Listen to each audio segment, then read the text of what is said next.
Welcome back to the Green Witch Homestead. Have you had a hard time with asparagus growing in your garden? It doesn't really seem to do much, or it's too skinny, or you do get an okay harvest, but the next year it just doesn't come back?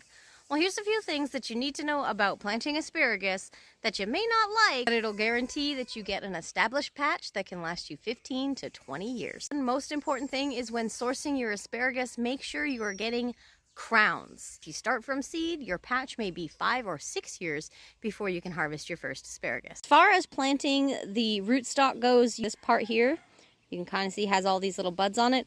This is the part that's going to go about 1/2 inch below the surface of the soil. The easiest way to accomplish this is to dig a nice wide C-shaped hole, grab you a nice handful of soil, put it in like a little mountain. You want to spread the roots out kind of like this and set your asparagus, the crown at the top, and those roots spread kind of like fingers out around the hill.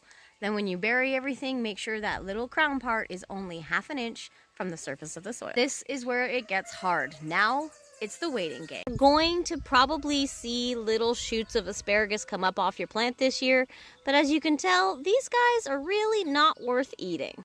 Which is why I've seeded my asparagus patch with lamb's quarter and purslane. That way I can still get some use out of this garden bed for the next 2 years while I wait for my asparagus to grow. That's extremely important. When you put asparagus in your garden, you want to make sure that you're letting it grow and do its own thing, not harvesting or cutting it back for at least 2 years. After a couple years of patiently waiting, you will get asparagus that rivals anything you'll see in your local grocery store. It's extremely important to remember that with asparagus, they are a plant and we are eating them kind of like a microgreen in their budding stage. The roots to get the nutrients that they need to overwinter and survive and come back bigger and stronger next year, you have to let a few of them turn into their proper plant. Kind of like this one behind me here.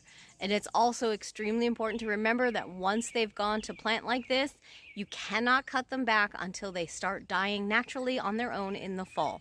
This is going to allow the plant to build up all of the nutrients through the summer sun that it needs for those roots to stay healthy and strong in your soil all winter long to come back and give you a nice, abundant, and prolific patch of asparagus.